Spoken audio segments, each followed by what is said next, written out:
our game of the year for PS4 every year since PS4 has released. Find out what they are.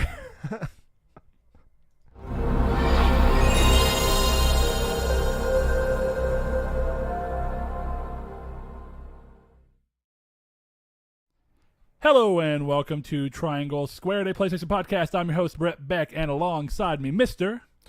Saw Bridges with lucky episode 66, right? I really hope it is 66. If not, just correct us because we're really dumb.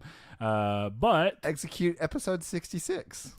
Okay, no, this has to be episode 66 because I would have said that if it was like last week. Oh, execute 66? Execute 66, sure. Yeah. Anyway, we are a PlayStation Podcast, and you can find us every Monday at 10 a.m. PST and 12 p.m. CST on YouTube in video format. If you watch us on there, consider giving us a subscribe, hitting the freaking like button if you want to. I really don't care that 66. Much about that. It is 66. Thank you for looking that up. And, if you find us on there and you subscribe to us to keep up with what we're doing, that's great. And let us know your thoughts about every video we do in the comments below. We like to share with everybody. And then we can also find us in audio format on podcast services like SoundCloud, Spotify. No, wait, not Spotify. No, yeah, everything but Every Spotify. time I forget about that. Yeah, everything iTunes, Google Play Music, all those places. But one other thing that we always forget to talk about in this particular situation, which I guess we need to start waiting to the end of the episode. I don't really care. We do have a Patreon, so if you want to consider supporting us on there, $1, $2, $5, whatever you want to do, just help support the show in some form or fashion. But as we've always said, the show will remain to be free for the remainder of its life. We try to do this as minimal and without having any people messing in with our thoughts, our wants, and needs. And Saul's over here looking at Game Boys. I love it because they all look cool, but yeah, I'm looking at Game Boy Advances to get that Suicune one, Saul. Suicune. Look, I was a dumb 8-year-old, 9-year-old. When did Crystal come out? Like 2000? Probably. So 9. So anyway. So Brett, what have you been playing? No, I'm going to cut you off right there. Fine, you go ahead. Brett, no, I just asked you. You go ahead. Okay, I was saying go ahead and steal my segment. I have been playing, let's see. I don't think I had beat Vampire last time. I was on the cusp of it, if I remember correctly. Yeah, you were very close. With that said, I have beaten Vampire, and I liked it a lot. I will not go for Platinum on the game just because, as much as I enjoyed it, and it's good, and I'm glad that it was what I wanted from the game, it's not necessarily a game I can see myself wanting to go through again to Platinum, partially because you have to go through the whole game without embracing, it's the wording they use, anybody, so you have to go through the whole game, which I did very minimal of, but towards the end of the game, whenever I'd done a lot of the side quests, I was like, okay, well, it didn't matter if I kill them off. I didn't bother looking at the trophy list. It's actually my fault. Oh, God. So, yeah, that may require a lot of back and forth. Yep. I've gone back and did Detroit. Got my Platinum for that. Saw the final outcomes that I had not seen yet. Really good. Surprising. One of my biggest things about saying I didn't want to go back and do Heavy Rains is that I didn't feel like they were going to be different enough outcomes, where that was, in this game, they are different enough and they were written well enough that I think it was worth going back and seeing more of. Like, I know that you're not probably interested in that. You're one and done. I know that you enjoyed it, so you can get into that when you talk about what you've played. And then, of course, what I've also played a little bit of and going back into pretty decently heavy. I technically touched Nier, so there you go, Hakuto. He didn't put it in his PlayStation, though. I touched Nier. No, it's in my PS3, and I showed it. I showed it to Corey earlier. But outside of that, I played Kingdom Hearts 1.5, or I guess technically 1 in the 1.5 final mix, and I'm working through that. I think I will go for Platinum, but we will see. I'm running through Proud Mode right now, which I know is what Hakuto's doing, and I showed you that picture. I want another update to see. What are you doing? On Destiny Island 15 hours in the Seaside Shack save, just doing nothing but tech pointing out freaking Titus on the Titus. I want to say it the right way. I don't care. It's Titus in the game, but maybe that's because Waka is from a weird island and just can't say Titus. So he's like, oh, Titus. I don't know. Because I don't think anybody else says his name. I cannot remember if anyone else actually says his name. Who else voices Waka?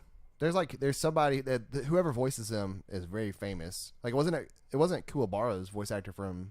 I have no clue. Okay. I do not remember that at all. Okay. It's somebody. I just can't remember who. And for some reason, Kuwabara reminds me of Waka? No. He was the voice in Power Rangers in the live action movies. The golden guy. I can't think of his name either. News to me, man. I don't know. But yeah. But is that it? Is that all you've been playing? Yeah, that's about it. I can't think of anything else I've played. I touched my Vita to To be fair, this is a bad use of the Vita, but all I did was do it to show. Was it John DiMaggio? Yeah. Wow. It was Bender. Yeah. I did not know that. We had our fact checker over here. Off-screen fact checker. We're going to have that on every episode now, just to make sure we're not lying, which apparently I do occasionally on accident, but thankfully we get people to straighten me up and tell me what I said wrong, and we try and do that. Like the Division apparently does have loot boxes. They are just all visual items, or whatever you want to call that. So it doesn't really do pay to win by any standards. So thank you, Ryan, for pointing that out for me. Yeah, I can't really think of anything else, but I showed my Vita off to say that the Switch is still too big. I will stand by that for the rest of my life, forever and ever and ever. Saul, good sir, What have I been What have you been playing? Kingdom Hearts 1.5. Just Same, like okay. you have, yeah. Started up that, but I think I'm almost done with Hollow Knight. I have to be, I feel like. Other than that, Hollow Knight, though, I beat Detroit finally, got really mad at the ending. I'm not going to say what ending I got, just know that everybody was alive. One person made it out, and then it all went wrong. So terribly wrong. Yes. Apparently, I couldn't find the backup, the blueprints. The back hole, I mean. The back hole? Yeah, the back hole. Yeah, you got to be careful with those back holes. They say they're easy to find in prison, though. So Get out of here. But anyway, so Detroit, Hollow Knight. I've been playing, Rainbow Six every. behind the poster, just to clarify, Okay, Shawshank Redemption. Yeah. Good reference. But so let's see, Rainbow, Detroit, Hollow Knight, Kingdom Hearts 1. Oh, that's really it, actually. No, it's not. And then Metal Gear Solid 5. I forgot that I reinstalled that game. You and played Metal Gear Solid 5? a little bit. Oh, wait, I think I remember you telling me that now. I forgot that you had Yeah. reinstalled it. So Yeah. what made you want to do that? Just Actually, I was kind of bored, and I finished up Saw Place. Go check that out if you haven't. I thought he cups the mic. And I'm almost I'm done with Dark Souls 3 for now. No platinum. Sorry, Hoko 2. No, sir. I'm not gonna get it. Other than the full play, we'll do eventually. But I had that craving of wanting to play something that is engaging as those games are, where you're constantly doing stuff and navigating around. And that's one of those games that's kind of like that, where you're constantly traversing the deserts and stuff, and then setting up how you're gonna infiltrate a place. I also played Dark Souls 1 Remastered. But yeah, that's really it.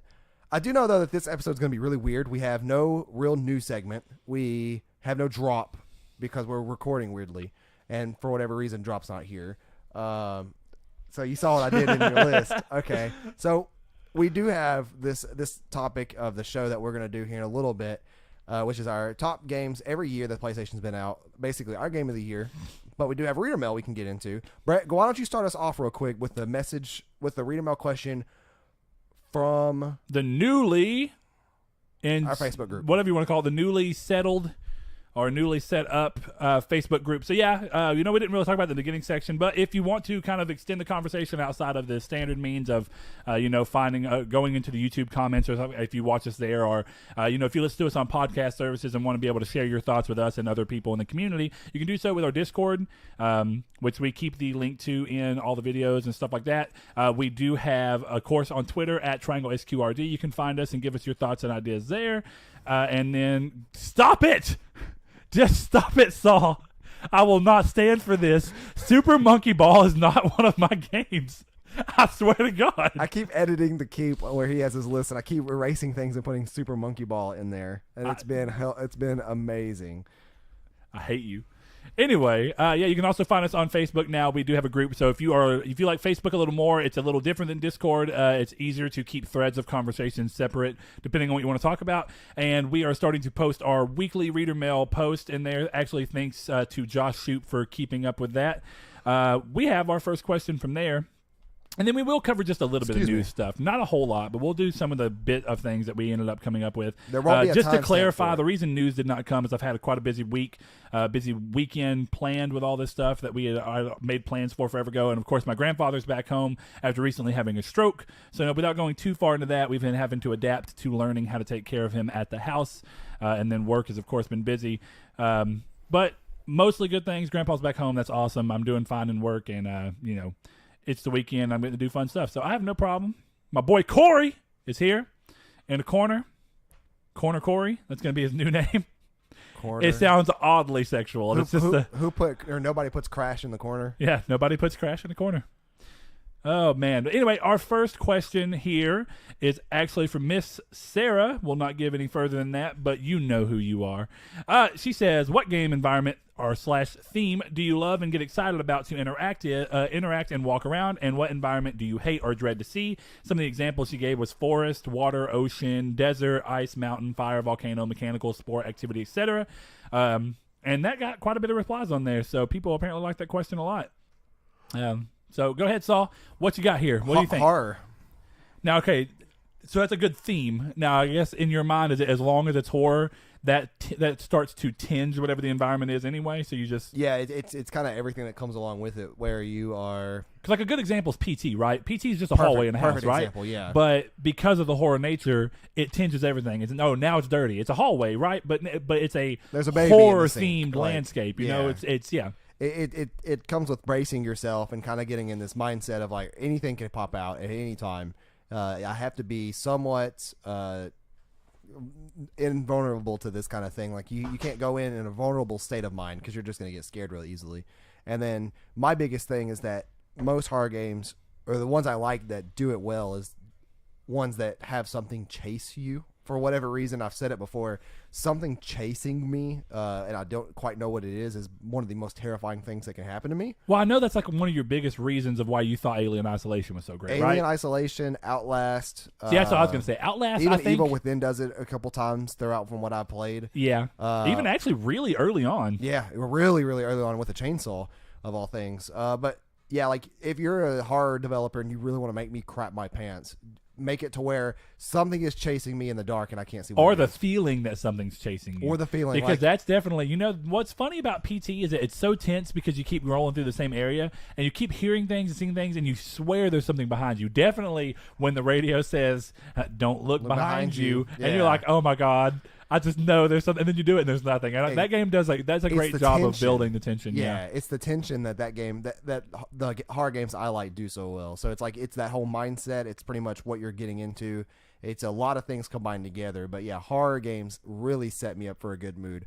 Other than that, though, like, it's going to sound weird, but older school games and the music and stuff, like Kingdom Hearts 1, just hearing the Destiny Islands theme again, I just sat there for a while and just listened to it while I was just standing around. Like, so you're taking theme in a slightly different sense. You're actually talking about the music and stuff. Yeah. Or, I mean, I guess, because, like, you know, it's funny. I was going to bring Kingdom Hearts up in mind, but the reason I was going to bring Kingdom Hearts up in mind is more about how this question's interesting because, you know, normally a game will have very few environment or themes. Like, you know, there's some games that move through a couple, like, oh, well, there's a desert section and here's a forest section or something like that. But Kingdom Hearts does it by individual world encapsulations, which I actually think is a great idea because, like, you know, you go to Tarzan in the first game and you run through jungle, you have all that, and that gives you like this really weird jungle vibe. So if you like jungles, you get the likes there.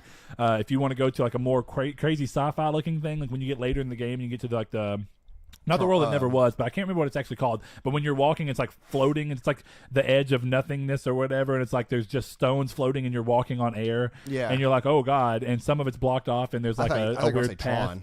Oh, Tron, definitely. And Kingdom Hearts 2, you go to a more, you know, that's old school classic sci-fi look. Of course, you have Dream Drop Distance where you go into the more futuristic. The new movie one. Yeah, which was cool, actually. I really thought that was a cool world. They both have really But then cool you get things like Halloween quality. Town, which give you like, you know, not quite horror, but that, you know, that spooky vibe. That's where I was last night. Really cool. If we're talking about specific games, I really like hopping into Nier just for the music. And how the music oddly seems to fit the environment. Oh yeah, like that's the thing is that which I mean I think a lot of games do that, but it's so noticeable in right Nier. and it's so consistent and I'll say that in both Automata and the original. Yeah, I was specifically talking about Automata, but yeah, it's very consistent. Our second question, this comes hold on, I didn't get the answer completely. Oh, well, go ahead. I thought you said Kingdom Hearts was your specific game. No, I was saying like I wanted to mention Kingdom Hearts because it's okay. a game that somehow manages to have like 30 different styles in one game. Because you go to Atlantica and get to do that, and you're underwater, and then you go to somewhere like Alice in Wonderland, and there's like a weird, you know, but you know, a weird, a more whimsical sense to everything in the world. Our and OBS is frozen. I hope that doesn't mean the actual video is frozen. Ooh.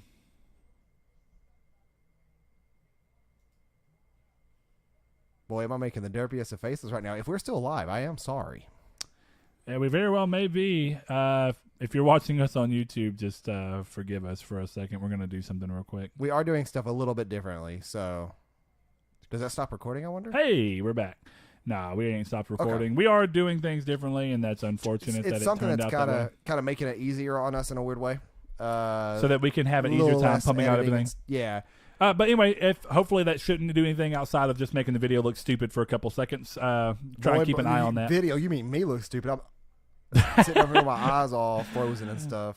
But going more specific to different styles, it's funny that before I even thought about this question, I mentioned it earlier that there's something about Victorian London looking games that just, I don't know what it is that resonates with me. I'm like, I can't wait to dive in there. It's a big reason I thought The Order was so cool. Definitely with the slightly steampunk vibe that The Order threw into the Victorian London older style. Castlevania games do that really, really well. For sure. I think that Castlevania is actually a good example of that style, that Victorian London. There's something cool about it. It's part of what made me so interested in seeing Vampire. And when I was playing Vampire, I got vibes of The Order just from the fact that it was so similar and the general setting of how the things worked. And it's funny you compared it to Bloodborne because people have literally said that Bloodborne is like the 3D Castlevania game.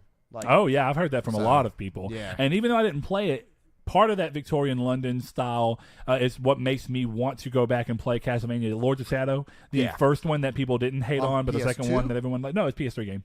Okay. And it was made by, I can't remember. Konami and it was Konami, obviously, but it was a Mexican developer that I cannot for the life of me. They're making a game now. I think like Raiders of the Lost Planet or something like that, or Raiders of the Broken Planet. I cannot recall. I may be wrong on that, but anyway. It's I'm trying to my brain's wanting to go to Tequila Works, which was Rhyme, but I know it's not them, so whatever. But yeah, I really think that's a cool one. That's really my favorite one. Ones that I hate, because we didn't really go into ones that we hated. I don't think I remember you saying one, but one that I hated. I'm not going to say completely hated, but it definitely started to wear thin on me in a way that I was like, okay, even though the game's fun, it's starting to get boring. Deserts can really risk getting super repetitive, and it's a big reason I didn't want to play the Metal Gear Solid 5, specifically with you talking about. I'm glad they do was that a well. Very bland, or I'm not going to say, but definitely they didn't take a lot of liberties in changing things up. You're just in a big desert. Yeah, they do it well compared to other games because I hate desert areas, especially like in the old school Super Mario games. Like, see what's funny? The game that sprung to mind specifically was what we played this year on PS Plus Pals, which we actually need to do a poll on because we've been slacking on that. You're right. But with that said, and there's cool games this month. I think I'm kind of hoping everybody wants to play Heavy Rain because I know there's a lot that haven't played it, and it's a really good game. But going into the specific game was PS Plus Pals when we were doing Mad Max. Mad Max is a fine game. It's fun in its own ways, but the biggest thing is that the terrain and the landscape got super boring after a while. It's like, no matter what I'm doing, I just keep hitting this desert thing. And that's why I'm glad that we're not seeing that. Like, even though we're seeing Rage 2 have a lot of Mad Max in it, we're not seeing Rage 2 only scope down to this extremely desert-like environment. We've already seen more from what they've shown than just desert, which, even the original Rage had moments of what I thought was kind of cool. Like, okay, well, there's colorful sky or something. Kind of like, like the Fallout games sometimes tend to get monotonous from a standpoint of the environment around. Again, it makes sense when you're dealing with post-apocalyptic, but and that's what I really, really like about Sea of Thieves. The skyboxes can be really pretty sometimes. That's true. Like, really, really pretty. And if I say anything, I do like the island setting that Sea of Thieves have.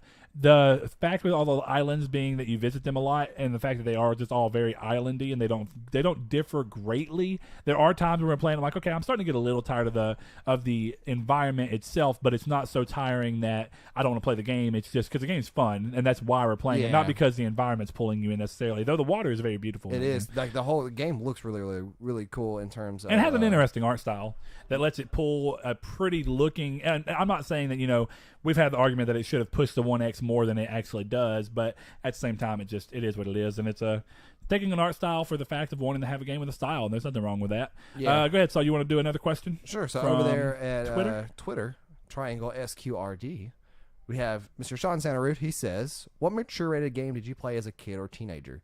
Boy, did I play lots. My dad didn't exactly like it, but I played a lot of them. The one that sticks out in my mind the most is Grand Theft Auto Vice City on PS2.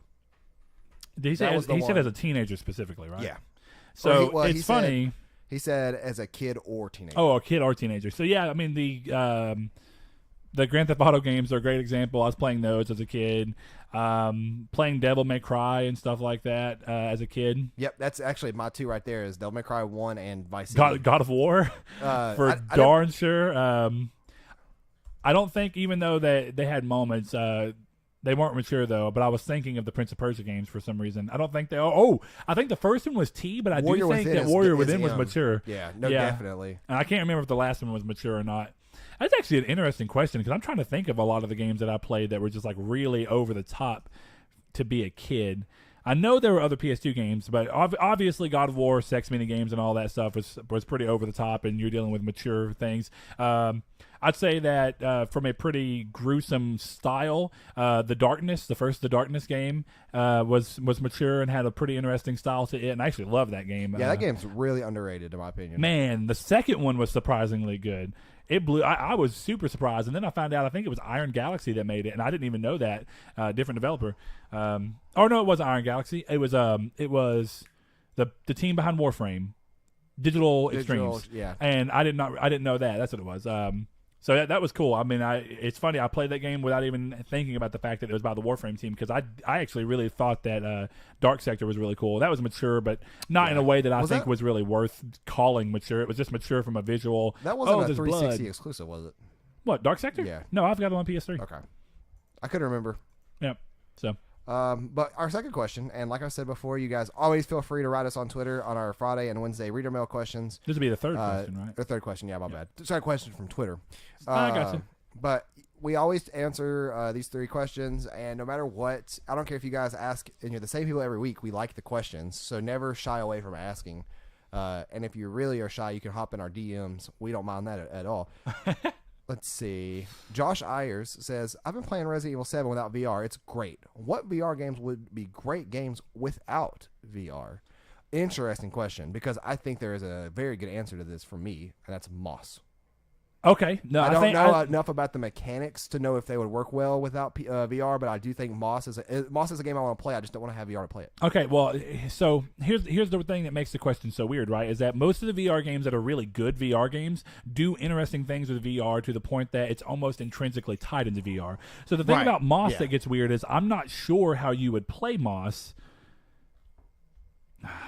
and it feel the same as it does when you're in VR, when you're like peeking around corners to find hidden things and moving stuff around, because in the game you are working with your protagonist. You're the viewer, and I can't remember what they actually call you in the game, but there's a word, and you see yourself in the reflection of waters and stuff. I give a crazy mask on.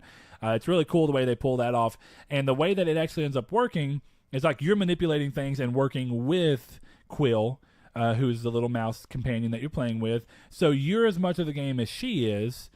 And I don't know if you're the narrator or what. I think it's what they call you, but it's something along the lines of that. So when you're moving through, I mean, I think that as a game, because Blaze, that's a perfect example. Blaze wanted to play the game a lot too, but he didn't want to play with VR, partially because he's worried about motion sickness, which is a good worry.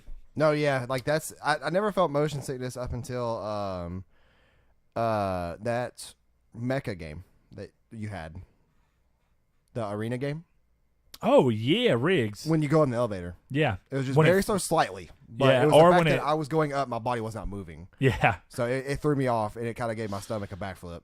But yeah, that really comes to mind. I don't think there's really much in terms of VR that I really care for. See, Resident Evil, and I guess that's always the thing, right? Because Resident Evil is a game without VR. It's not a VR game. It's a game with VR support that was made with VR in it. So I get what he's getting at. Yeah. So, but it's hard to say because, again, like I actually think that if you took a game like Farpoint, it's a game that is good because of the VR elements. I don't think that you would necessarily consider an amazing. Like, I think it would make a fine shooter without the VR. It'd be okay. Right. But part of what makes it so cool is the fact that they have all these different ways of interacting and seeing it with the VR. Like, you're seeing it from first person thing. Everything feels like you're doing it. The way that they do different motion based gestures to like change the gun by putting the gun behind your back and pulling it out.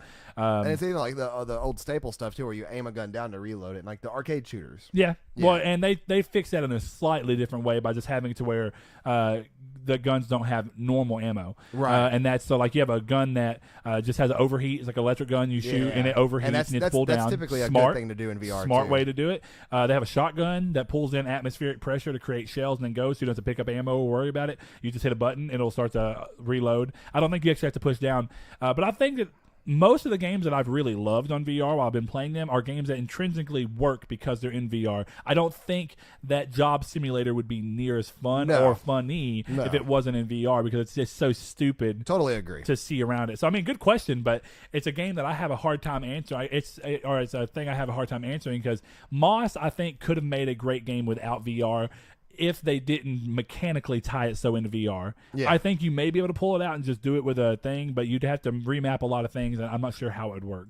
Yeah. So, hard to say. Okay, so is there any big news stories that stick out to you this week? Well, let's roll through here real quick. Look at that. We did that in a little bit of a reverse order just because this weekend, this recording schedule, everything's kind of a little different for us. So bear with us through these changes and...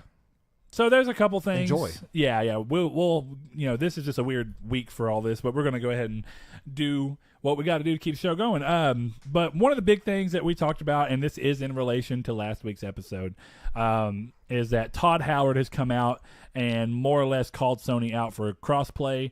Now, we actually saw an article earlier that was talking about he's kind of trying to linchpin this onto Sony, and he's not being completely upfront about how crossplay would go or work or any of that. And I mean, don't get me wrong, the moral of the story is that, of course, the crossplay thing continues to be a big point of contention. We saw people just really getting on Sony for they were trying to share something else about their games that had come out this year that everybody loved or whatever.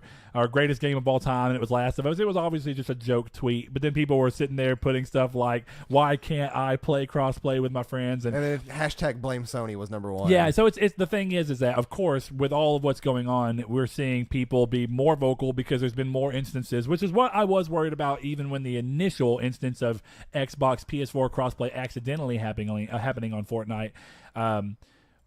When that came up, I was like, well, the more they can keep this from happening where there's a big time where something's happened and they're having to respond to the fact that they are the only ones not doing it, that has its own repercussions. And, of course, we're going to continue to see those. I do think this will die down sooner rather than later, honestly, but I don't know what kind of effect it'll have. I think that seeing Sean Layden's statement, which he made about this after our episode, he was asked about it during an interview last week, and he said that it's something that this is not verbatim. This is just condensed and more. I can't think of the word for it, but it's anyway, real.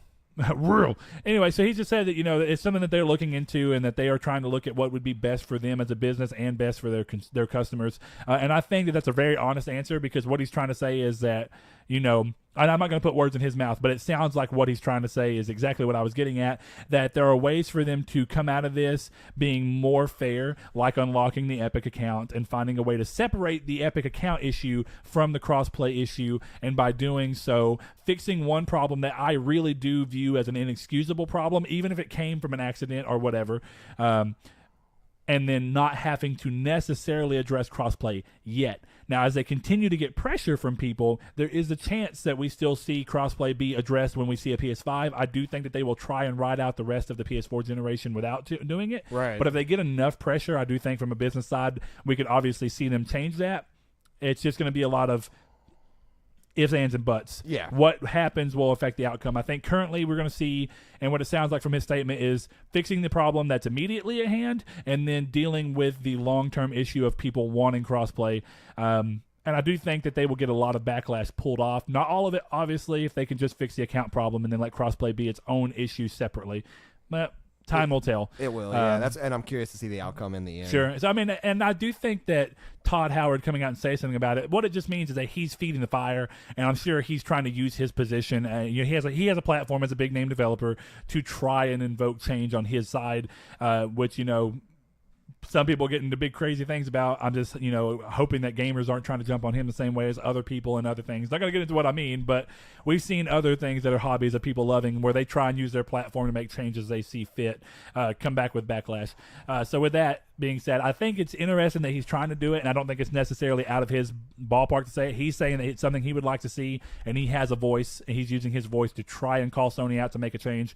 We'll see if they actually do something about it, because I do think he had quite a voice when we were dealing with the mods on Skyrim and Fallout, and I do think that there's a chance that because of all the vocal stuff that was going on with that, because originally we weren't going to get mods at all, just for us to come back with some form of mods. So it shows that Sony's not against working on some kind of a middle ground. And I think, again, that reinforces what I'm talking about, of fixing the problem at hand with the account but not messing with crossplay. So it all kind of comes together. We've seen Bethesda and Todd Howard come out and make some form of change before. So his words actually may have some real weight on Sony, because those games, specifically Fallout and Skyrim and all the Elder Scrolls games, have traditionally sold very well. And if they sell well on PlayStation, of course, PlayStation will make money on that. So they don't want to completely isolate that fan base and then kind of, throw them off. It would be a dumb move for them to do. So I think there's a lot to be said about that. Interestingly speaking, did they talk about, will there be mods in Fallout 76? Have they confirmed or not? I don't think so. Because that would be interesting. I think it would be hard to want to implement mods on a game that's always online. Yeah, it's multiplayer based too, so it'd be really unbalanced. Sure. Depending on what there is. But yeah, with it being a shared world, I don't think so. Yeah, let's see if there's anything else. I'm kind of rolling through to remind myself, busy week, and there's nothing I can necessarily think about that was crazy. Saul, is there anything else? A rocket crashed in Fortnite. What? A rocket crashed in Fortnite? Yeah, it crashed into the roof about of the ceiling and cracked the ceiling. Okay. Was that something that was like a big event that was supposed to be happening? Yeah, there was like a countdown to a big old rocket in the middle of the map or somewhere. So what does it do? Did it happen while players were playing? Yeah, you could see the rocket go up and hit the skybox, and it shattered the skybox. It put like a big old crack into it. Oh, that's kind of cool. No, it is cool. Yeah, but that's interesting. That's kind of taking like the weird event system that Destiny had and kind of turning it. Yeah, granted, like everybody who listens to us knows my opinion on Fortnite, and if you haven't, well, I like it, just not the end game. But it's something I really applaud Epic for doing, because they have really cool events. Like during Christmas time, there's snow and stuff, and Christmas tree lights all over the trees. Sure. All right. So real quick, we mentioned the PS Plus pals, and we will get that poll going so we can get that. It's already in there. Oh, look, Saul's quick. We're gonna go over those real quick. We will get Heavy Rain, which is really surprising because we got Beyond and now we're getting Heavy Rain, and that's right around Detroit. Both of them were very sandwiched between it. Cool move. That's good. I love Heavy Rain. I'll play it again. Don't think I'll go for Platinum though. We'll see. Yeah, Absolver is a game that's really good. Yeah, I really want to play that too. Yeah. So I don't care what we do on PS Plus pals this month. I'll play both of them happily. Yeah, we have Heavy Rain, PS4 version. We have Absolver, which was a really freaking cool, and that's a good get for them. That game's only about a year old. Oh yeah, so and I think it's a cool game. I don't think it is a year old actually. I mean, it may not even be a full year, but I think it's somewhere around that mark. So that's good for them. But those are the two PS4 games. We have Rayman 3 HD for PS3, Deception 4, The Nightmare Princess, which is a weird JRPG for them to get for PS3, Space Overlords for Vita, and Zero Escape Zero Time Dilemma for Vita, which is also cool because I've got the other Vita one that they've already done once. Or that they've already done. I don't think it's this one. Zero Time Dilemma was the last one, right? Yeah. I got the one that's. Go ahead. I was going to say it should be 999 Last Virtue, that game. Last Virtue is the one I already have and have not worked through, but having both of them, it feels cooler. That I think 999 released on Vita, right? No. It was originally a 3DS game or DS game. I don't think it ever came to Vita. It came to Vita in the forms of the Nonary games. That's what I mean. Collection. Yeah. I don't think it ever released as a standalone. I could be wrong. I could be wrong. Maybe I don't know, but I don't recall it ever doing so. So anyway. Those are the PS Plus games. That's definitely something we could easily cover. And I can't really think of any other big news, so you know what? I could be missing something, but it is what it is. We will go on about our business. And Saul, is there anything else you want to cover? Nope. I think we're good. Then not a lot going on this week. Yeah, there really wasn't. And there's not a drop this week, so, I mean, that goes to show I guess there's nothing releasing this week. Or at least if it is, it's a surprise release. So what we're going to do is go into our... main topic of the show, and our guy, Mr. El Chabib, comes back with another one. He always has great ideas. So again, if you ever have ideas of what you think we should do for a topic of the show, this is actually just a reader mail question, but his are always so interesting that we like to do them as full-on discussions.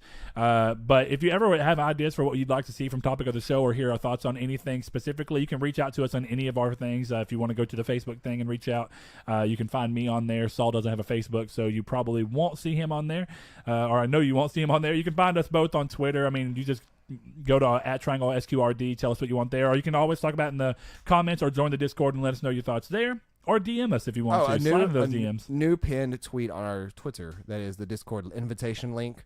Kindly, Richard pointed out saying that the link had expired, even though it's been up for like 3 months now and has never expired, and it was set to never expire. Yeah. So I don't know what made it expire, but we do have a new link, so check our Twitter out for that. And we'll have to go back and change all the videos. The description of the Darn. videos. But he says, hey guys, hope all is well. Thank you. We hope all is well with you as well, man. July is coming up, so what is your game of the year so far across all systems and PlayStation 4 specifically? What we've done is taken that and go, okay, every year since the PlayStation 4 has released, what has been our game of the year so far? And then, of course, going into this year, there are still games to release, and we're going to, of course, do our yearly Game of the Year episode like we did last year, but we'll do that in November, close to the end of, or actually kind of in end of November, beginning of December, around the same time that we see the actual Game Awards. We like to kind of do that in retrospect, or, have a retrospect on what they chose versus what we think should have been it. So yeah, we will do our game of the year so far with that subject to change. Yes. And we are keeping these specifically to PlayStation 4 just because we think it's an interesting way to manipulate this question while still keeping it true to what El Chabib was asking us. So with that said, Saul, how do you want to do? You want to kind of bounce around? I think because the list is so long, I'd rather do it 2013. Well, I mean, we have 5 years to cover. 10 games, though. So my point is, though, because we may talk on them for a little bit, I think we'll do 2013. We'll cover that both. Then we'll move up to 2014, cover that both. That way, if, we can do that. If our share, or if we want to do shout outs, or, because I know that there's games that I'm fairly positive I know one of yours that, knowing yours, I'll be like, well, I want to give it special mention, but it's not necessarily mine. So we'll see. Okay. So what we'll do is start that off with 2013. And, of course, before we get into this, if you want to send us yours, we would love to hear them. Yeah. Because right now going on in the Discord, completely community-oriented and figured out and arranged by themselves and going on currently is everybody giving their top 20 games of all time. Yeah. And I'm going to have to hop crazily into that to actually see them. I saw that Blake posted it on Facebook, so I may have to look at them there. Yeah. And you guys leave a comment on our YouTube video as well, letting us know what you may have, what you thought of ours, and what are yours? What yours are too. And I'm actually I'm really curious to see, because I think I know some of World Ends. I think I know. I'm fairly positive Batman for 2014 City. it's going to be Arkham. Well, no, it's going to be Arkham Knight. It's his. He actually thinks Arkham City was a little differently. So, and I think he may agree with me on Killzone Shadowfall as specifically PS4 games, since you only had a 2-month window. But we'll get into that. So for 2013, Killzone Shadowfall. There you go.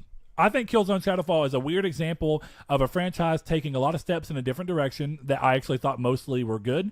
I don't think Shadowfall is as good as 2 or 3 necessarily. There was something about the grittier style I liked about those games and the way the story went over. A couple of areas of Shadowfall's story that I thought were going to be amazing, it kind of flopped on the potential of the idea of a wall separating a people. I mean, it's interesting because, they're from Germany, right? This is a town that, or a city, or a country, sorry, that has historically had a wall that separated East and West Germany. So the idea being founded in some historical context and going far further in the future and letting the Helgans be in the same world as normal humans that were part of, oh Lord, what is the actual name of the thing? It's something like, it's not IASIS, I can't think right now. But anyway, letting them be there, I thought was really cool, because it was like, okay, well, you could really do some weird stuff. There's some how people are handling what they consider to be a disproportionate balance of things depending on what side of the wall you're on. How people are treating the Helgans once they've absorbed them back in after the events of 3. There's a lot of cool things they could have done that they did not quite touch on, and I thought that was a really interesting way for them to go about doing that. Or, when they were setting it up, I thought it was going to be an interesting way. What it basically did is fell short of its potential, but what it did from a gameplay perspective, and obviously the game is bonkers gorgeous, it still looks really good to this day. I mean, I think that there's an argument to be said that it still holds up with most shooters releasing today, and that's really a surprising thing. And it's a big show of the pedigree that Guerrilla Games has, and we know that they can make beautiful games. It's a really pretty game. Yeah, Horizon still looks beautiful a year and a half later. You know what I mean? Yeah. So it still looks there. Again, the argument, even World End specifically said that he still thinks it's the best looking game on PlayStation yet, and that's with God of War coming and Detroit coming. And there's arguments for different things, but I think as a whole, there's a good argument that Horizon is still the best looking game. So with that being said, I thought Shadowfall did a lot of stuff really cool. One of the things that it did that I thought was very next gen of it and trying to do something different with the idea of what next gen is possible of that wasn't necessarily capable in the original systems is going way bigger spaces and going very big with very different routes of how to get there. Yeah. That was cool. Letting you actually, with that idea in mind, taking it and running with it and going, okay, well, with these big areas that you can get to different areas, we're going to let you go through your objectives in your own pace, and you're going to go through them in your own order. So I see 4 different objectives, and if I want to go to one specifically because it calls out to me more, and I'm like, oh wow, what's going on over there? I'm more interested in that. I want to learn about this first.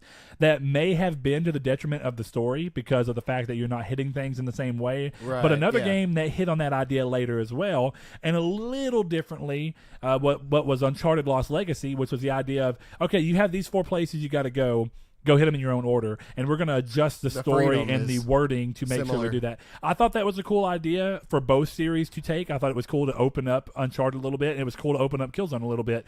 And I think that mostly Killzone did everything it did with a plum, and the online wasn't as fun as 2 or 3, but I still think, given what was out, it was head and shoulders above the rest of the competition. And I think, and I say that as well, going over what Xbox One launched with. Yeah. And because, Rise was a technical powerhouse, but it's a decent game. It's very short. Dead Rising 3 was another launch game, if I remember right. So Xbox had a slightly higher number, but I don't think that they had anything that quite hit the quality level. Sunset Overdrive always looked pretty cool, though. Yeah, and I think that was a 2014 game, though, yeah, right? No, yeah, it was. And I played it. It was okay. Launch window. It didn't quite hit what I thought, and that's why I was a little trepidatious with the idea of Spider-Man being by them, because originally the rumor of Spider-Man being by Sucker Punch made way more sense to me from a developer pedigree to developer pedigree. But at the same time, Spider-Man looks fantastic, and I know that Insomniac are a very versatile We still don't know team, what Sucker Punch is working on, do we? Ghost of Tsushima. Oh, yeah, that's right. Yeah. No, there's something else I'm thinking of then. Another team? I think we know what every team is making besides maybe... No, it's Blue Point. Blue Point, yeah. We still don't know what they're doing. I don't know why I got that mixed up so badly. So anyway, Killzone's my 2013. I think that's a great answer. I'm more interested to hear yours because I know that you didn't play... Okay. Yeah, it's Resogun. Resogun's a really frantic and fun game to play. It requires a lot of learning and a lot of skill in the later levels. And it actually requires a lot of attention, too. What I like about it the most is that it is a very fun game to listen to a podcast or a movie or a TV show while you play, but you can't just give the game you can't just not pay half attention while you're playing the game, because it's just hectic, just to an undeserving level almost. I can't think of another game that I played on PS4 that requires that much attention while you're playing. Because even in games, I think a lot of the Housemarque games, I think that's a real testament to their that's their pedigree, right? All their games are very frantic, very quick paced. They all run at very high frame because I think they all run at 60 frames per second because they're very responsive. You have to be able to respond quickly. You have to know when to shoot, have to dodge. You have to know how certain bosses work. I'm almost sure that some of the bosses in the game required you to beat them twice just to figure out how to or not beat them twice, but die twice, because it's the first one's like a practice run. Oh, to understand how to go about doing it. How to kill the boss. And that game was now when you say a boss, it's more like a wave-driven game, right? Where you're kind of doing this world. Because I played Resogun, but not a massive amount. There's levels and bosses. It was free, so I played it, and I mean it was fun, but those style twin sticks, I guess, would you call it a bullet hell game? I guess. I mean, or is it just a twin stick shooter? I'd call it either or. Really, can be made arguments for. Because I may be thinking of Stardust, because that's a very similar style Stardust game. is very similar. Are you talking about the ones where you're circling planets? Yeah, that's Stardust. Okay, so Resogun, how did it end up? Resogun was a up and down 2D side scrolling shooting game. So more akin to something like Galaga? No. Well, what do you mean then? Side scrolling. Oh, side scrolling. So instead of going up and down, you go inside. I got you. Yeah, you're going side to side, and there's particle effects in the game that look at. See, I'm telling you, I really don't even remember Resogun. I know that I played it because it was a free PS Plus game for some period of time. Yeah. But I never got around to actually checking it out. It's a really just I'd say fantastic game. Oh, so it's side scroller, but it's still circular. I may go back and play that then. But it's looking familiar now. It's super hard, and it takes a lot of time. I see why it makes me think of Stardust, though. Yeah. Visually, it definitely does, but it's a cool look. So yeah, and it's a really pretty game. So yeah, that was mine. I wasn't really interested in Killzone at all, really. And I actually played it on my brother's PS4 at launch. Killzone? I didn't have a great time with it. I played it on the hardest difficulty, With no crosshair? And is that what the hardest difficulty on has? all the Killzone games? I'm fairly positive. I didn't play on the hardest difficulty of that one, but 2 and 3 shared that. You play the game with no crosshair. I don't remember that, but that just could be because I didn't play much of the game. I played Sure. like the first. I remember 2 you hours. played a little bit of online over here. Yeah, and online was actually pretty fun, but not fun enough, obviously, for me to go get. It's never been free on PS Plus, has it? Shadowfall, not here. It's been free in Europe, Which is crazy. That game is on sale constantly as like $7.99 and $9.99 at GameStop. It's a good game. I'm surprised it's not been free here. But the thing is, you notice that with PS Plus, this is like a slight tangent, PS Plus has gotten to the point where it's almost the same everywhere now. Used to, the Europe games be very different from the US. Yeah. Europe is the exact same this month, if I'm not mistaken. Maybe the PS3 game or PS Vita game has It'll be changed. different, yeah. But I think the PS4 games are the exact same. So Because that month we got Abzu and they got something else, and I was really jealous they got what they got instead of Abzu. yeah, I can't remember what it was they got It was either. it was February, I think. Yeah, I don't of this remember, year. but that. I mean, I got you. I understand. To 2014 though. Yeah, quick shout out to Knack. Hey, I love Knack, man. It just wouldn't be this podcast without me saying that Knack was at least a decent game. And we're going to get back into that in a second with another game that I always talk about. But for now, 2014, Infamous Second Son is my shout out, and I feel like it's really worth talking about because as much as that game disappointed me, it's funny because a lot of people liked Infamous, right? I mean, it was a beautiful game. It's very fun. It's still a beautiful game. Man, when they did the PS4 Pro patch for it, it is gorgeous. I almost can't believe it still looks as good as it does, definitely with HDR, because the game already had beautiful lighting. There's some really cool colors in that game. Yeah, so, I mean, Second Son was an interesting thing where I think the story I found to be a lot it left a lot to be desired in comparison to the likes of Infamous 2 and even Infamous 1. And Infamous 1 was more rough around the edges in a lot of ways, but it had way more intrigue and a magical feeling that gave to it. So I can understand why I may be thinking of 1 in a very nostalgic way. But 2 I've played multiple times, and I played all of them multiple times because I got the platinum for 1. I should have the platinum for 2, but screwed me over with that glitch. That said, I think 2 is a great game. And it does everything. And even thinking back about it now, I clearly know why I feel like it's a better game. It gave way more credence to side stories and even trying to give you some semblance of a story when you're doing side quests. The side quests in Second Son were every area was the exact same. Take it over, go to this billboard, call in, crazy stuff happens, you fight them, spray paint some areas, and it was very tedious. It made getting the platinum not fun at all. It was a cool mechanic, though, of how you held the controller. Well, yeah, but that's the problem, right, is that early on people are worried about the PlayStation controller being a gimmick, and now we know that it really isn't for the majority of the... Yeah. It's a great controller, and I still stand by it's the best DualShock in my opinion, but with that being said, it was bad for the game to do that because... people were already worried about the Vita having gimmicky ideas and the DualShock 4 being gimmicky. And what you saw is Killzone Shadowfall use it in a really cool way, which is actually controlling your OWL, which is like your assistant, with the touchpad and flicking it and going across. Yeah.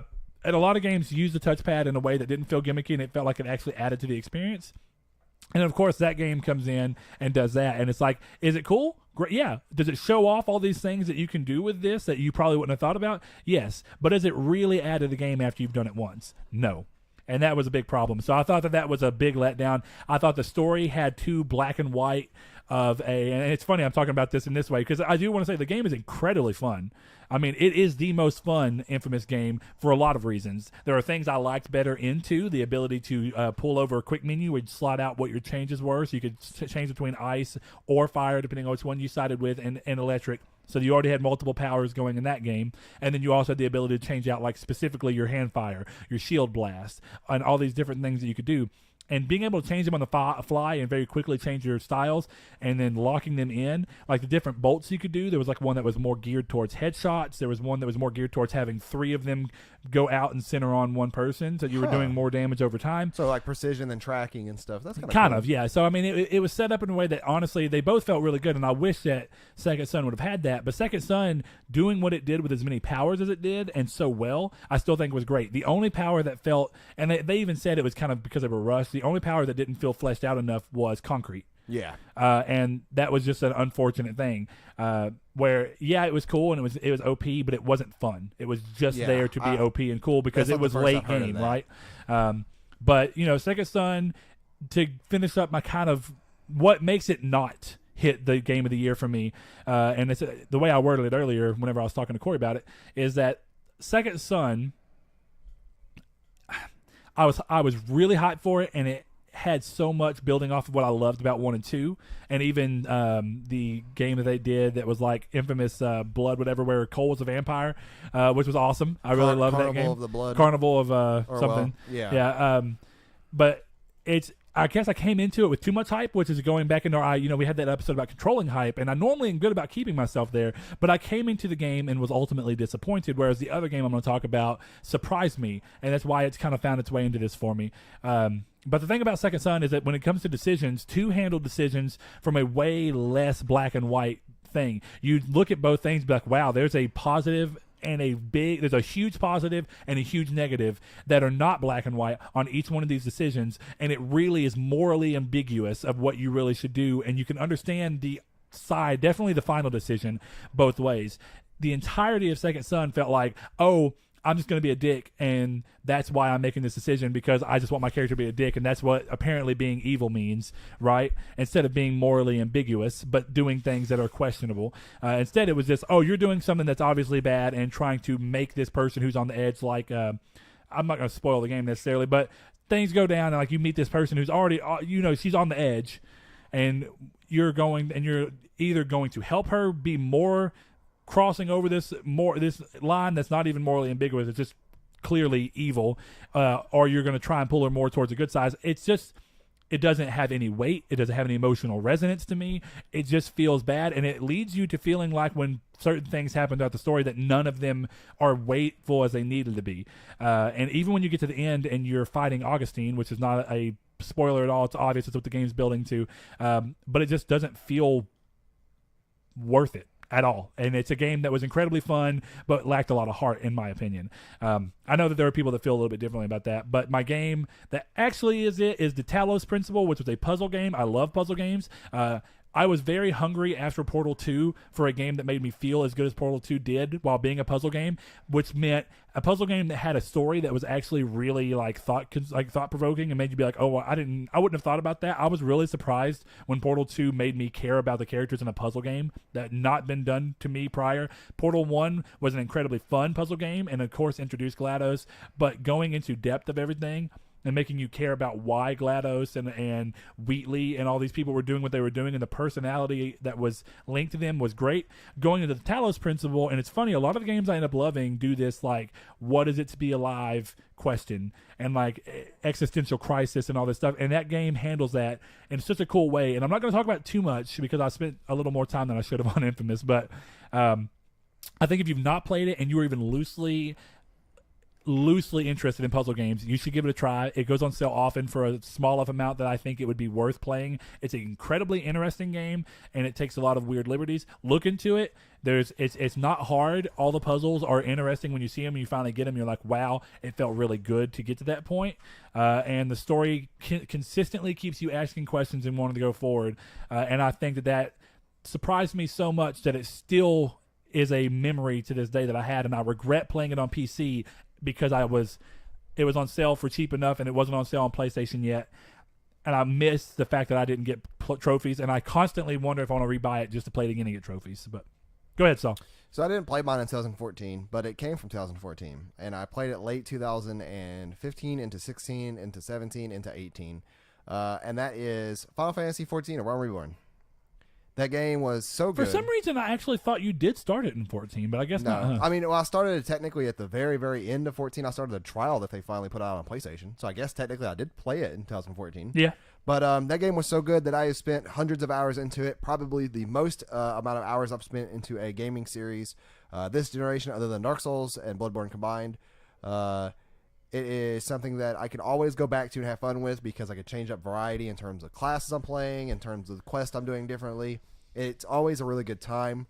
People I've talked to have asked, is it worth the $15 a month? It's well worth the $15 a month to play It's still it should show that they still have a subscription fee in 2018 and people still pay it to play the game. That should show you the quality of that game. When right we then know and there. a lot of games have started with Warcraft, subscription fees and stopped. Now Warcraft still has a subscription. No, I'm fee. saying that's the only other game Yeah, right now, sure. current big MMO that it's Sure. facing, and it's still like there. You can get in a debate with somebody every day about which one's better, and a lot of the argument now is leaning towards Final Fantasy. I've heard of multiple people who played hours, like days of hours worth of in World of Warcraft go to Final And it's funny Fantasy. because prior to that, it was World of Warcraft and Final Fantasy 11. Yeah, those are the two big games. And it's crazy how Final Fantasy 14 is such a weird evolution of 11 as well because of how similar they were.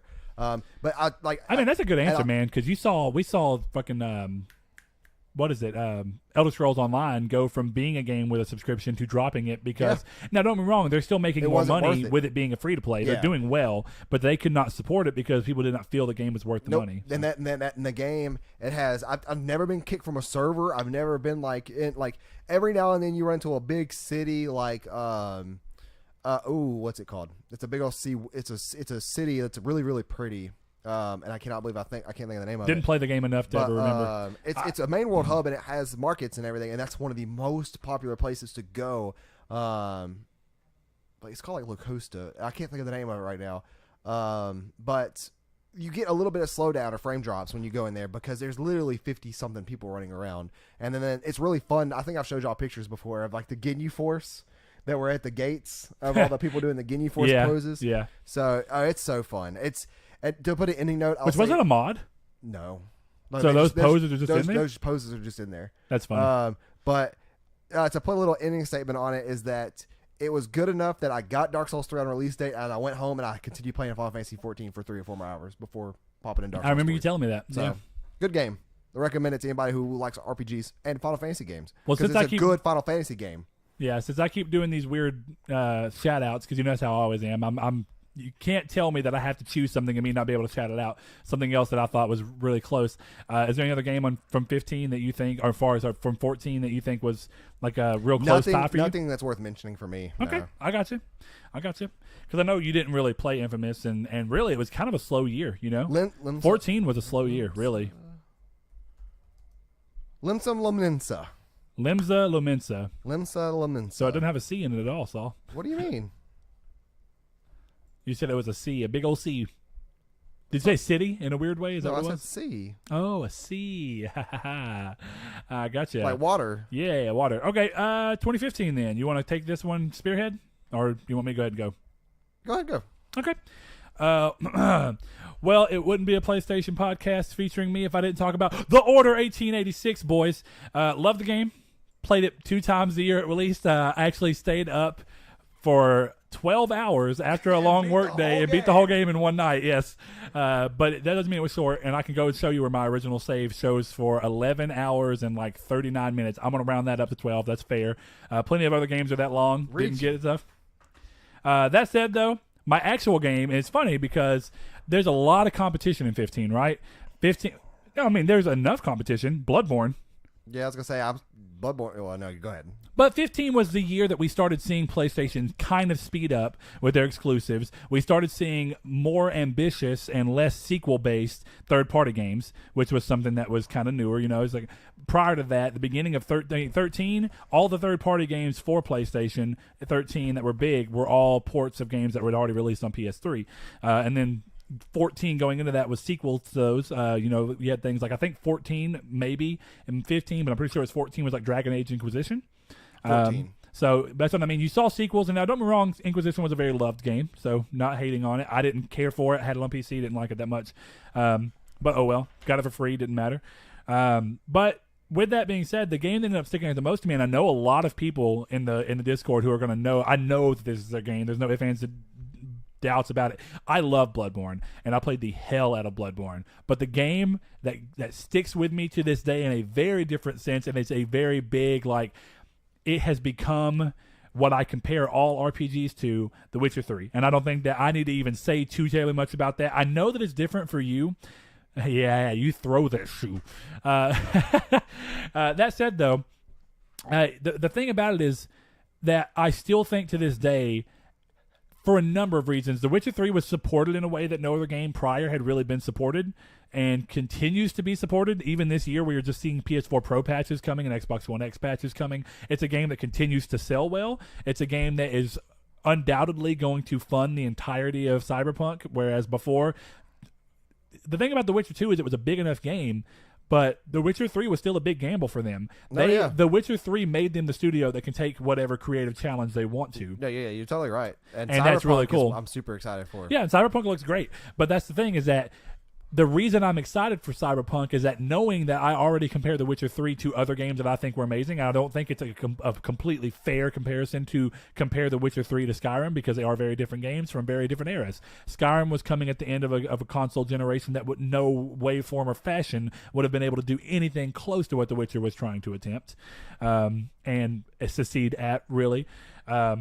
So, I mean, it's when you get something that's so good that you literally have to start using it as a comparison point for other things, which is kind of what Kingdom Hearts is for me in RPGs, and Nier is also very high up there. If a JRPG, specifically JRPG, sorry, if a JRPG doesn't hit what I think either of those games have hit, it becomes like, it doesn't mean I won't enjoy it, but those are like is it in that level? If so, wow. And that's kind of where I go with that. So Witcher 3 for me, and I don't think I got to go too far into that, outside of the fact that the game is just oozing with detail, has some of the greatest side stories that have been in games. What is it, huh? Is it Overcooked? Hold on. My bad. If he makes a list, I'll hop off to go to the bathroom when we're done, and I'll let him spit out his list verbatim. But I will say, though, that Bloodborne is mine. We all knew that was coming. I didn't. There. And now, is there any competition? Because the thing about The Witcher, I know, is that you've still not actually gotten enough time with The Witcher. I don't think I'm wrong in saying this. 12-ish hours. To feel like you can give any real... Yeah, but you don't feel like you can give any kind of real thing about it, because you just end up... No, it's a fun game. You're indifferent on it, basically, right? Yeah, it's a fun game. It's just not for me. I couldn't keep up. Like, the story was kind of bland, and like didn't give me enough motivation to go do certain things, in my opinion, with certain things. Like, it just wasn't great. But Bloodborne had me playing all the way through till the very end, and then once again for the platinum. So shout out to Bloodborne. But 2016. I'm gonna let you spearhead this one, because I've started with all of them. I was gonna say it's not gonna be really much difference. Dark Souls 3, but we all knew that was coming as well. Dark Souls 3. Dark Souls 3. I like how you just mentally have yours. I'm over here like, no, I got to write this crap down so I don't forget this. Yeah, I don't know why you have a list. I have all this stuff tucked right in my Well, because I do feel like there's a lot of games, right? I feel like there was a lot of games that really, definitely in 2016. Well, see, what I did was just went with my gut. Every time I thought of a year, I thought of a game I played, except for 2013, because I actually did not have a PS4 till the end of 2013, or the very beginning of 14, whichever one it was. But yeah, like I just thought back of the past couple of years and what game stuck out, and then that was the game that I chose, because that is what just my gut was saying. But yeah, Dark Souls 3 most definitely. Go check out the Dark Souls 3 Let's Play over there on Saul Plays. So 7 episodes of delicious goodness. Oh, you didn't get a PS4 until 2015, end of 2014, beginning of 2015. Yeah, you're right. Yeah. That's right. So that's why these games were so different space for you. Yeah, I was still sucking up Dark Souls 1, 2, 3, and Demon Souls. Or on PS3. 1 and 2 and Demon Souls on PS3. Yeah. As well as some Metal Gear Solid 5. 4. Oh, yeah. Okay. I'm all messed up right now. Man, so I get it, and I knew that was going to be yours. The reason I think that I had to have a list for this is that definitely starting with 2016 is the year where PlayStation and third parties really started hammering down with interesting things. Sony caught up with being able to have a consistent release schedule of first-party games that were all really crazy good, alongside third-party games that were really crazy good. 2016's got so many games that I love so much. Dishonored 2. I freaking love, and it's really hard for me to not say Dishonored 2 for this. Uncharted 4, maybe not as good as Uncharted 3 to me, but still a great game. Ratchet & Clank was a surprisingly good game. Yeah, that was fun for what I played in the last month or two. Oh, yeah, when we did PS Plus Pals for it. Yeah. So, I mean, I think Ratchet & Clank was great. It was a year full of games. I want to mention Titanfall 2 was a great game. And I think it really was, yeah. Yeah, there's a lot of arguments about what the best shooter for that year was. But, I mean, Titanfall 2 was great. And then, of course, you know that I talked about Infinite Warfare a lot. I thought Infinite Warfare was amazing. Yep, Final Fantasy 15 was good. It's not in the runnings, to be fair. I love the game, but it's just not in the runnings as much as I love it. All big titles from that year. But it was a big year for a lot of big games. Oh yeah. And so I went on about specifically Infinite Warfare a lot. I really love that game. I played that game 3 times in a row when it came out because I was working on the platinum just to get to the zombie stuff to realize I couldn't do it by myself, and it made me incredibly sad. So, I mean, with the year being that stacked with stuff, and we're also talking about a year that pushed off, thankfully, Gravity Rush 2. Yeah. And then also had the game that ultimately wins it for me, which is The Last Guardian. And it was really interesting to get to that point, but when this is the same thing with you, right? I know all these games are in that year, but what I had to do is just close my eyes and go 2016 favorite game, bam, Last Guardian. It's because it's the one that sticks with me emotionally the most, in a point where I'm like, I still feel like I've not experienced anything quite like it since I've played it.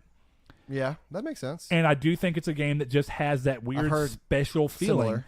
Now, I know that it's a game that gets some people very frustrated. It's a divisive game. It didn't sell extremely well. It was potentially the last game that we see Fumito Ueda make with Sony. We don't know. Well, no one knows if this new game stuff. Yeah, we don't know if it will. Sony though.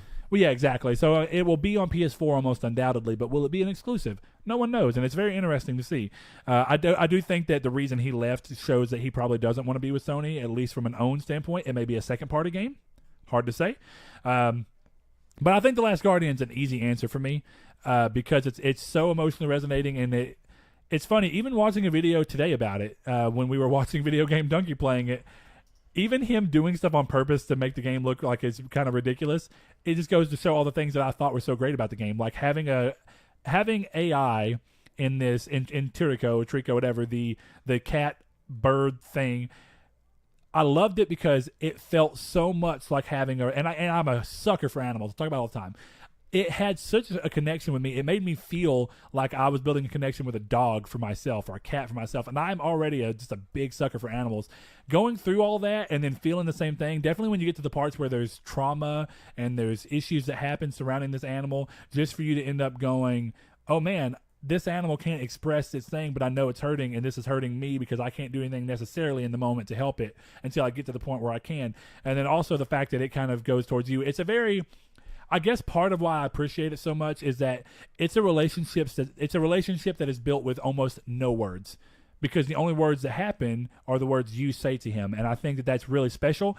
By the end of the game, I don't know what Saul's doing over here, but by the end of the game, the fact that the ending had such a big impact on me was extremely evident that the game had almost sneakingly built a ridiculous connection with me between this little bird dog thing that doesn't even really exist and a little boy, and it was just cool. So I don't know, Saul, what do you want to do for 2017, man? We both know it's near for both of us, so why don't you go ahead and talk, because I know you'll say every single thing that I could potentially say about the game, other than it took like 3 tries for me to get into it, but when I got into it. 3 tries?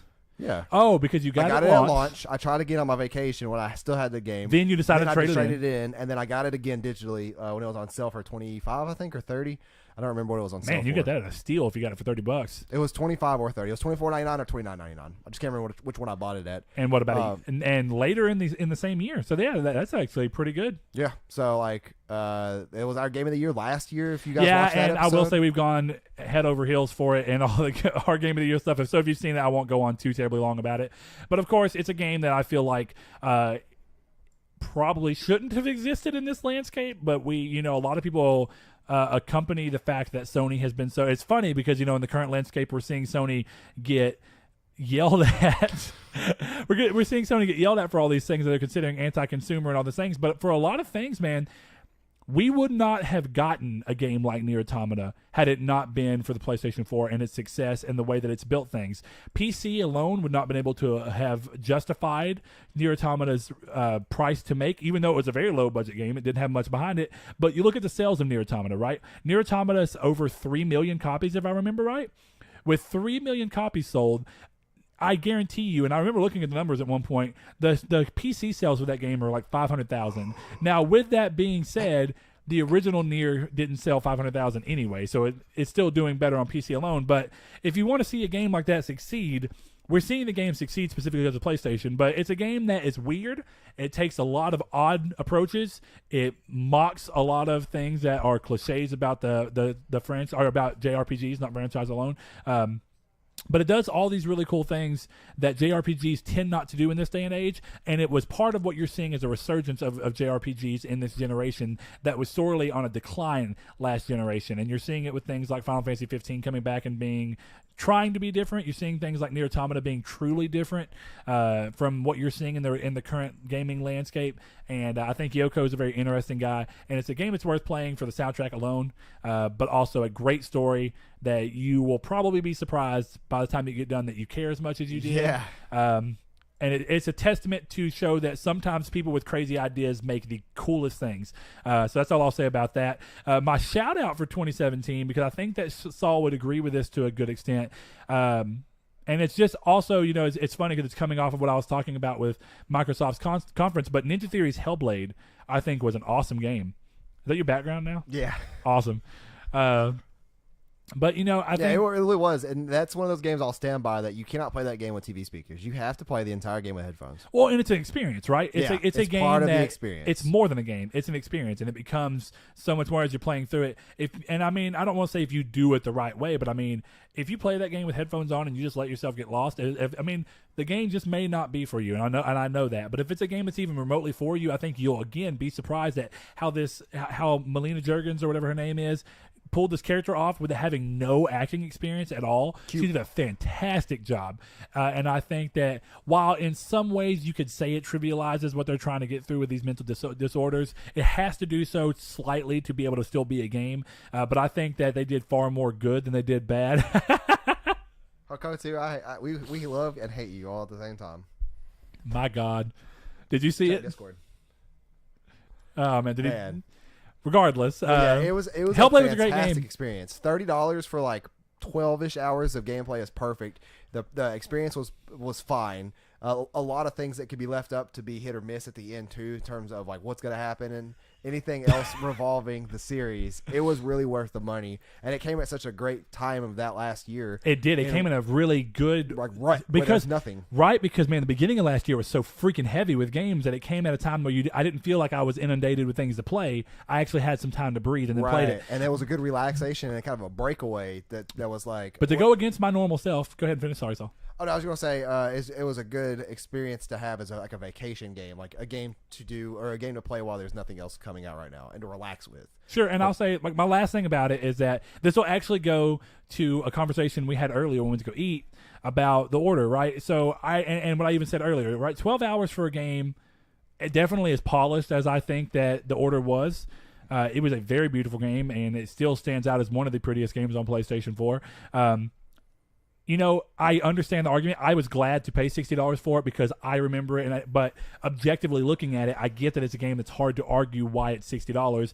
Definitely when you get even more proof of that when Hellblade comes out at a similar length at half the price. Right. And also with production values that are hard to argue. Now, don't get me wrong.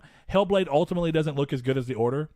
But for Hellblade to look as good as it does and as AAA as it does when it's not even a real AAA game, at the price point that it came out at, it does go to show you that, yes, a game coming out at $30 and being that crazy good and that long and having, it did set a new expectation of what you expect from linear-based games that we probably won't see a lot of, definitely now that we know that Ninja Theory have been bought by Microsoft. I hope that means that we get to see them do an even bigger budget game, but I hope that they don't lose the sense of the what do you want to call it?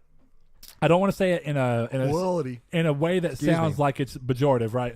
But I think the desperation that led them to try odd things to get the product they were seeking led to some of the most creative things in that game.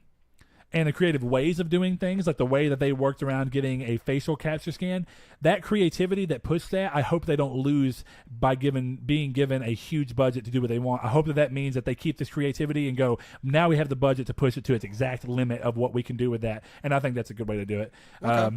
2018, I actually feel like we're probably the same on this. Yeah. From a PS4 standpoint, I know that you are Hollow Knight on Switch is your actual game of the year. But yeah, Octopath so far. But this is only June, like almost. Actually, it's July. No, it's June. I forgot there's 31 days in June. But yeah, so no. What? It'll be July when this episode goes live. So let's just say July. It's July when the episode goes. So I mean. Okay, so You seem Okay. oddly confused. No, I am. But it'll be July when this episode goes. So we're saying it's in July. Okay. Whatever. So, yeah. This there's is months. subject to change. But yeah, God of War. God of War, hands down. Yeah. And I know we talked about that a lot in the Impressions episode. If you want to hear us talk about that, go back and check the Impressions episode out. We've talked our heads off with this, so I don't necessarily To know. do an ending of this episode, though, to round it out, Corey, do you have your games on top of your head? Yeah. Come on. I'm going to go use the bathroom, guys. So We're this is going to have be our first very guest. first guest. Well, okay, and Blaze is a guest, I guess, but he's part of Technically, the... yeah. This is not something we do in a lot of normal circumstances, but since Corey is staying with Brett this weekend, then we're kind of in his bedroom right now in a weird way, so let's go.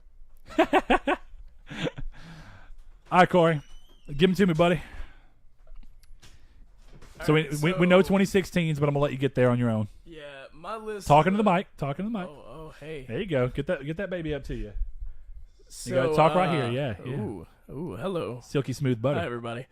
So my list is a little different. Like y'all probably don't even know. But mine's gonna start at 2015 because that's when I got a PS4. Cool. So my game of the year for 2015 was Bloodborne. Okay. Yeah. My shout out. Is that why you were was- booing me over there? Yes.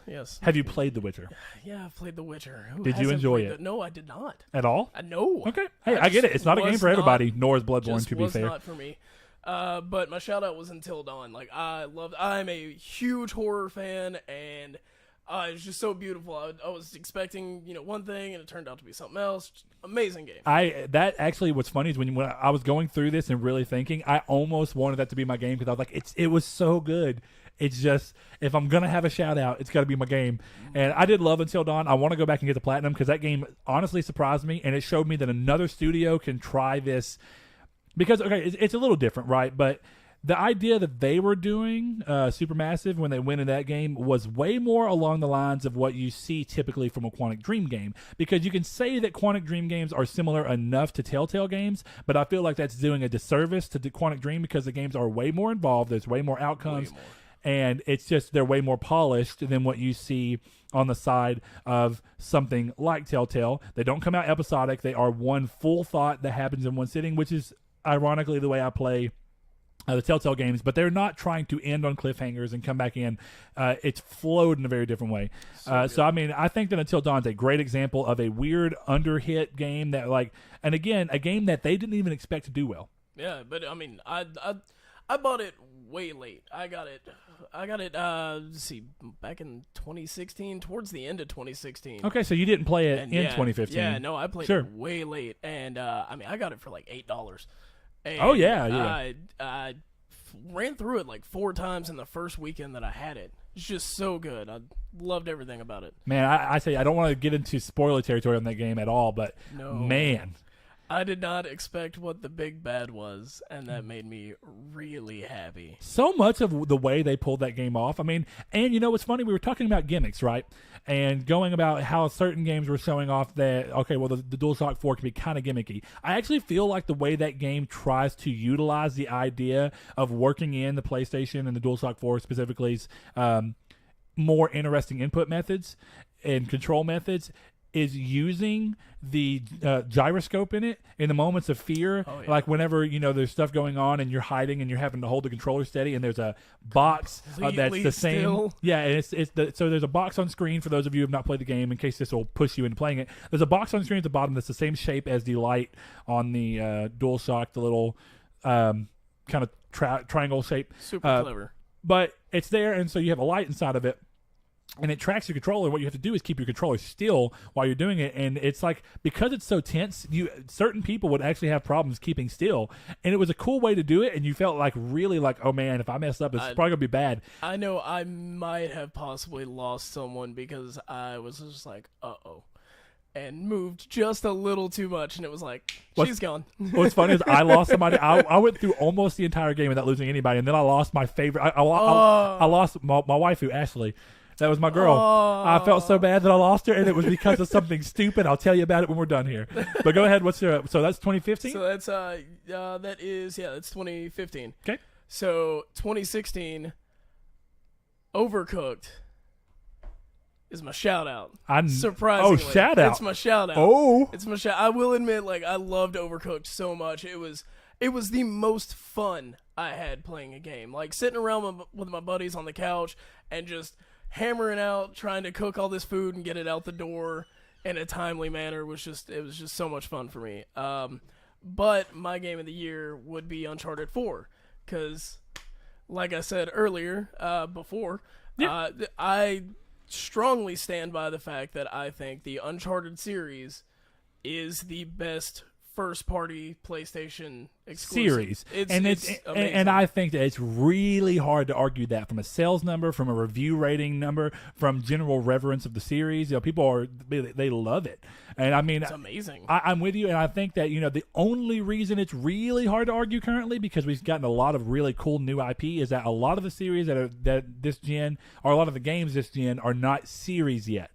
So and it's harder to judge one game against 4 games that consistently gotten better. And I think it's also because did you play Uncharted 1, 2, and 3 on PS4 or did you play them on PS3 as they were releasing? I played I got 1 and 2 when they had the dual pack whenever Uncharted 2 came out. Yep. So I got 1 and 2 and I played both of those in like a couple of days, and then as soon as Uncharted 3 came out, it was a day one for me. I just Uncharted. Okay, so real quick, I know this is technically off topic, but because you say it's your favorite and it's the best, right? What's your order? My order is and I'm assuming this is excluding Vita title, right? Have you ever? Yeah, no. You never played it? No, I never got to play. Was it Golden Abyss? Hmm? Yeah, I didn't get to play that one. Very good game. Though. Two is by far the best Uncharted. If you disagree, my inner Macho Man Randy Savage is about to pop out of me. I disagree. Yeah. No. 2, then 3, then 4, then 1. 3's above 4, and that's all that matters. But I do like the way 4 wrapped everything up. Okay, it was just I felt like it was a great swan song. Agreed. And I'll say this from a gameplay perspective, 4 outshines the first 3 in general. Yeah. But from a total package and playing them, and that's why I say depending on when you played them, right? Because if you went back and played the Uncharted Nathan Drake collection, that was your first time actually playing the series. I think that they've aged well, but they've not aged perfectly. And I do think definitely 1. I think 2 and 3 have aged pretty well, actually, all things considered. But 4 felt way more modernized. It was trying to do things differently. It added in the new mechanic with the spike, which was good because if they just kept the climbing the exact same, just like they added the mechanics where you move your arm around and then climb. Yeah. And that way you have more control of your climbing. Yeah. They did a lot of things to modernize it. Continue to iterate on ideas we'd already seen, which was cool. It's what you want from a series. You don't want to go too far until you get to the point where like God of War happened, where it's like, well, we've had too much of that. The only thing you can really do now is start change and either reboot or do what they did here, which I'm still going to stick with my wording of a soft reboot because it is a reboot in every sense outside of the fact that it does continue the continuity on. But in every other facet of the thing, it is a different series. From a gameplay perspective, from a camera perspective, everything about the new God of War outside of the fact that it is in the God of War continuity. I thought you were talking about Uncharted. Oh, no, sorry. But God of War. So Uncharted, though, had the room to still iterate on top of what they did with the first 3, whereas God of War, because they had so many more offshoot games, had really just done their formula. And they had gone. So I'm with you. I think Uncharted 4 introducing the stealth mechanics the way they did, which is ironically what we're seeing in the new Tomb Raider. It looks very similar, which is cool, though, because I liked them. And it made playing the game stealthily way more fun and like you were actually playing the game a way that was meant to be played. So I'm cool with that list. That's good. I do think 3 is the best personally. But I mean, I understand the argument for 2. So, yep. Definitely. But, okay, so 2017. 2017. Shout-outs don't hit me. Nier Automata is my shout-out. Whatever, hit me. I love you, so I'm not going to hit you. I loved it. You're a doo-doo head. Poo-poo head. Thank you. I got it from Brett, actually. It was the first time I played it. I borrowed it for a few months. And you're about to borrow Nier. I will force you. Played it, enjoyed it, gave it back to him, then bought my own copy, and just played the hell out of it. Amazing game, but for some reason, 2017 Horizon was my game of the year. Really? It really was. Now, I'm curious because I think both games have an argument to be said about the fact that they are both strong female leads. Oh, yeah, that's true. But as Liam would say, both booties. but not two Bs. But I think both games do different things. I think that of the two, Nier is more risk taking. Oh yeah. And I think that maybe that's why I like it. It was so different than the surrounding landscape, whereas there are things about Horizon that have been done in other games recently and around it, but that it did very well and that it made a great package overall. But I guess even though Horizon was amazing, and I do say that, and I love the game. Does Nier have robot dinosaurs? I mean, what do you consider the sea monster? Shit. I don't know if I'd call it a dinosaur, but arguably. That said, I get what you're saying, and I know that from a visual standpoint, it was a very striking game. Horizon was, and I think that from a story standpoint, it was a very striking game. But I care more about, and I guess this is where we may differ on this, because even when I said it earlier, I've said it on the podcast before, I don't think that Aloy is a great character. She's not an awful character, but she is just not as strong as I feel like she should be as the protagonist. She sometimes is as flat and weak to me as other supporting characters, and I don't feel like that should ever be the case. Whereas Nier Automata, by the time I was done, all of the main cast, and technically it ends up being all protagonists at one point or the other, but I actually liked all of them fairly equally, with A2 coming in at the very bottom, right, but barely, because you didn't know as much about her. But with that said, I mean, by the time the game ended, I actually cared about 2B, I cared about 9S, and I cared about A2 a lot. And then I even cared about people that I shouldn't have cared about. So, I mean, it's one of those things where I guess in my mind, there's more characters that I remember from Nier and have fun, like, oh yeah, that was really cool, and I feel like a connection with them, whereas there were very few and far between characters like that in Horizon, which oddly enough, Silence was one of the only, because he had the mystery around him. One question. Yes. Which one do you have the platinum in? Both. Oh, really? You have the Nier platinum? For Automata, yes. Oh. Ooh, yeah. So, yeah, you can't use that argument on me. Ha ha. Still Nier though. Hey, you leave me alone about the Nier Platinum. I get scolded enough. All right, and 2018 so far? It's God of War. Yeah, high hands five. down. There we go. It's We got God it. of War was just amazing. My inner 13-year-old was just so happy with it. It was just perfect. Besides the lack of sex minigame, right? People have legit been sad about that, and I'm like, well, I mean, I get it, I guess. I mean, I'm not upset about it. I mean, it was unnecessary even back then, but just the fact that they were in all of the other ones, all 7 of the other ones or whatever. And then it's just like, oh hey, we're gonna kind of reboot it, and oh yeah, no, we don't need a sex minigame anymore. Which I'm fine you start with. the game and walk through the door. I mean, I was. You don't know where I'm going with this, I guess. Yeah, but I did. By the time I got the platinum, I was just kind of like, where was the mini game? I mean, not that it was. I mean, that was a mini game at the beginning. Yeah, you open the door and then you see an O come up above your wife's body. Oh, come on! All right, so God of War. That's good. A good answer. Well, Bad Corey, taste, thank you for Brett. being on the podcast. Saul, do you want to come over here and end it off, or do you want him to do it? You can do it. All right. Oh. So this has been another episode of Triangle Squared. We will see you next week. Thank you very much for joining in. And, of course, thanks, Corey, for stealing Saul's spot for a second. And apparently we need to remember to do the outro on this. Oh. Yeah, because we're doing it so differently. So with that said, we will see y'all next week. This has been Triangle Squared. Thanks. Bye, guys.